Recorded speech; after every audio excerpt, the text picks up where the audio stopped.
Hello everyone, स्वागत है आपका फाइन सर चैनल में। आज हम आपको बड़े से बड़े अंकों का घनमूल निकालना बताएंगे ट्रिक के माध्यम से, जो बहुत ही मजा आएगा। तो आपसे रिक्वेस्ट है कि आप वीडियो को अंत तक देखें। जब तक आप वीडियो देखेंगे, वीडियो देखने के दौरान में ही आपके दिमाग में घनमूल निकालना घुसा देंगे। तो आइए देखते हैं। देखिए 15625 यानी 5 डिजिट्स का नंबर है और इन 5 डिजिट्स का नंबर का घनमूल आप एकदम आसानी से 5 सेकंड के अंदर में निकाल सकते हैं और वह होगा 25। नेक्स्ट है 42875 और इतने बड़े डिजिट का आप घनमूल निकालेंगे 35 होगा और 21952 है, इतने बड़े डिजिट का आप निकालेंगे 28 होगा और नेक्स्ट का 55 होगा। कितनी आसानी से निकल गया। आप ये सोचते होंगे कि सर को याद है और लिख दिए। बिल्कुल नहीं, हमें याद नहीं है, हमने भी ट्रिक को फॉलो किया है और ट्रिक के माध्यम से आपके सामने में 5 सेकंड के अंदर में 4 क्वेश्चन का घनमूल हमने निकाला है। तो आइए देखते हैं कि हमने कैसे निकाला है। आप भी फॉलो करने की कोशिश कीजिए। आइए देखते हैं। सबसे पहले आपको एक चार्ट को समझना पड़ेगा। वह चार्ट भी कोई बड़ा चार्ट नहीं है और कोई एडवांस नहीं है, बिल्कुल आसान है। उम्मीद है कि आप उस चार्ट के बारे में हम आपको बताए थे कि बड़े से बड़े अंकों का घनमूल निकालने के लिए आपको एक चार्ट को समझना पड़ेगा और वह यह चार्ट है कि 1 का जब आप क्यूब कीजिएगा तो 1 होगा, 2 का क्यूब कीजिएगा तो 8 होगा और 3 का क्यूब कीजिएगा तो 27 होगा और 4 का क्यूब कीजिएगा तो 64 होगा, 5 का क्यूब कीजिएगा तो 125 होगा और 6 का क्यूब कीजिएगा तो 216 होगा और 7 का क्यूब कीजिएगा तो 343 होगा और 8 का क्यूब कीजिएगा तो 512 होगा और 9 का क्यूब कीजिएगा तो 729 होगा और 10 का क्यूब कीजिएगा तो 1000 होगा। फ्रेंड्स, ये चार्ट लगभग सभी को मालूम है और याद होगा। और बड़े से बड़े अंकों का घनमूल निकालने के लिए कम से कम 1 से लेके 10 तक का क्यूब मालूम होना चाहिए। ये चार्ट आपके दिमाग में होगा तो आप कितना हो भी बड़ा अंक का क्यूब रूट्स निकाल सकते हैं। तो आइए इस चार्ट के माध्यम से कैसे क्यूब रूट्स निकालते हैं उसे देखते हैं। ठीक है, आप इसको मिटा देते हैं। आइए अब चार्ट के माध्यम से देखते हैं। देखिए, किसी भी अंक का घनमूल निकालने के लिए दाहिने तरफ से 3 अंक को छांटते हैं। हमने 3 अंक का छांट दिया। 3 अंक को छांटने के बाद में इकाई के अंक पे जो अंक है उस अंक को इस क्यूब में, इस चार्ट में मिलान करेंगे तो आप देखिएगा कि 5 का क्यूब करने के बाद 125 आया है और इस पूरे 1 से लेके 10 तक यानी 1 से लेके 1000 के बीच में एक 125 ऐसा अंक है जिसके लास्ट में इकाई के अंक पे 5 है और यहां भी इकाई के अंक पे 5 है। तो इस 125 के सामने वाला जो 5 है इसको हम लिख देंगे। ठीक है, उसके बाद में बच गया 15, तो 15 बच गया तो इस 15 को फिर ठीक उसी प्रकार से मिलान करेंगे कि 1 से लेकर के 1000 के बीच में 15 कहां पे आएगा। तो आप देखिए कि 8 से जब हम ज्यादा गिनती गिनेंगे, 8 से ज्यादा आगे बढ़ेंगे तो 8 और 27 के बीच में 15 आएगा। ठीक है, तो इस 8 और 27 में जो सबसे कम है, छोटा अंक है, उसके सामने वाले बाउंड्री को लेंगे।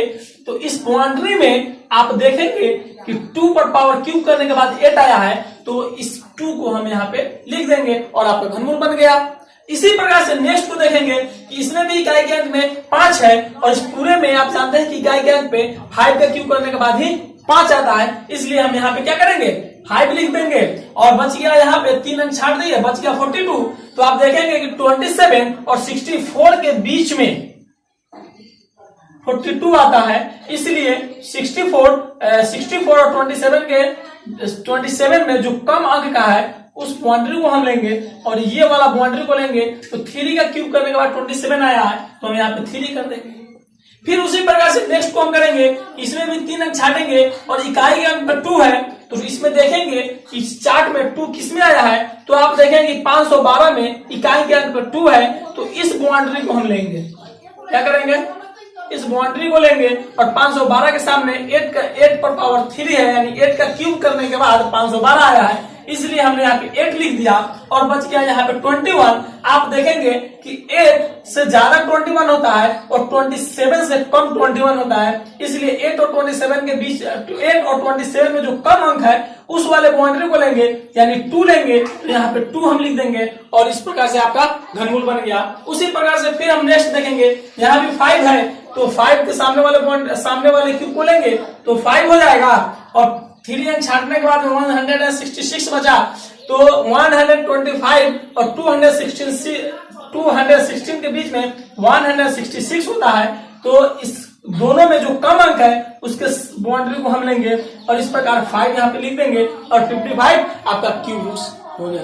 इस प्रकार से आप आसानी से समझ गए होंगे, उम्मीद करते हैं। आगे देखिए प्रैक्टिस के लिए कुछ और अंक लेते हैं। 10648 का क्यूब रूट्स आप निकालेंगे तो फॉर्मूला वही है, वो जो हमने आपको ट्रिक दिया है वह ट्रिक पूरे यूनिवर्स पे काम करता है, यूनिवर्सल ट्रिक है। तो आइए उसी ट्रिक पे आधारित हम फिर से बनाते हैं। यानी हमने 3 अंक को छाटा और 3 अंक में इकाई अंक में क्या है 8 है।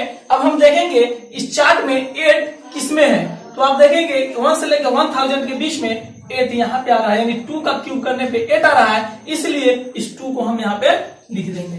ठीक है, अब इन 3 अंकों का काम खत्म, बच गया 10। आप देखेंगे कि 10 किसके किसके बीच में आएगा, तो 8 और 27 के बीच में 10 आएगा, यानी 8 से ज्यादा 10 है, 27 से कम 10 है, इसलिए हमको किसको लेना है, ज्यादा वाला को या कम वाला को, तो कम वाला को लेना है, यानी 8 वाले बाउंड्री को लेना है, और 8 वाले बाउंड्री को लेंगे तो 2 आएगा, और इस प्रकार 22 इसका क्यूब रूट्स हुआ।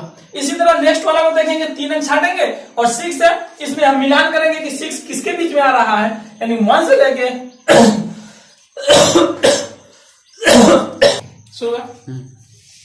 इस तरह हम नेक्स्ट देखेंगे 1756 को, तो इसमें भी 3 अंक छाटेंगे। 3 अंक छाटने के बाद इकाई के अंक में क्या है 6 है, यानी 1 से लेकर 1000 के बीच में हम देखेंगे कि लास्ट में इकाई के अंक पे 6 किस में आ रहा है, तो अब देखेंगे 216 में आ रहा है, यानी 6 इसके इकाई के अंक में है। 216 के इकाई के अंक में क्या है 6 है, तो इस 6 वाले लाइनिंग को लेंगे और 216 वाले लाइनिंग को लेंगे, तो यह क्या है 6 है, तो यहाँ पे 6 लिख देंगे। अब इन 3 अंकों का काम खत्म, इससे हमको कोई मतलब नहीं, अब हमको मतलब है 70 से, और 70 देखेंगे कि किसके किसके बीच में आ रहा है, तो आप देखेंगे 8 और 27 के बीच में 17 आता है, यानी 8 से जब आगा गिनते हैं तो आपको 17 प्राप्त होता है, और इस प्रकार से हम 8 वाले बाउंड्री को लेंगे और यहाँ पे 2 लिख देंगे और 26 आपका आंसर हो गया। इसी प्रकार से आप इसको भी कर सकते हैं, यानी देखना है इकाई के अंक क्या है 8 है, 8 इसमें किस में आ रहा है, तो आप देखेंगे 2 का क्यूब करने पे 8 आ रहा है, तो इस 8 के सामने क्या है 2 है, 2 ले लेंगे आप, और उसके बाद 32 बचा। 32 किसके किसके बीच में आता है, तो 27 और 64 के बीच में, तो 64 और 27 में सबसे कम कौन है 27 है, तो 27 के सामने क्या है 33 3 टू पावर 3 है, तो 3 हम लिख दिए और 32 इस प्रकार से क्या हुआ आपका आंसर हो गया। फिर आप नेक्स्ट देखिए 3 अंक छाटेंगे, इकाई के अंक पे 2 है, इसमें देखेंगे इकाई के अंक पे 2 कहाँ है, तो आप देखेंगे 512 में इकाई के अंक पे 2 है, तो हम इसके सामने वाला यानी 8 लिख देंगे, और इसके बाद बच गया 110, इसमें मिलान करेंगे चार्ट में 1 से लेकर 1000 के बीच में 110 कहाँ पे आता है, तो आपको पता चलेगा कि 64 और 125 के बीच में 110 आता है। इन दोनों में जो कम अंक है उसके सामने वाले बाउंड्री को लेंगे, यानी 4 और 4 लिखेंगे, इस प्रकार क्या हुआ आपका आंसर हो गया, क्यूब रूट्स निकल करके बाहर आ गया। तो रहा ना मजे का, अगर आपको मजा आया हो तो वीडियो को कीजिए लाइक और सब्सक्राइब चैनल को कीजिए और शेयर करना ना भूलिए, शेयर जरूर। इसी प्रकार से ट्रिकली वीडियो हम लेकर आपके लिए आते रहेंगे, यानी इसके बाद जो हमारा वीडियो आने वाला है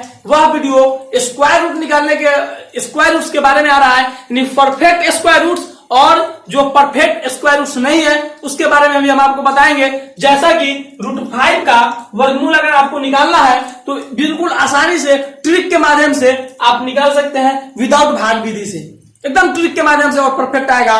इस प्रकार से हम आपको मैथमेटिक्स का ट्रिक फॉलो कराते रहेंगे। आप हमारे साथ हमारे चैनल पे बने रहिए। Thank you very much.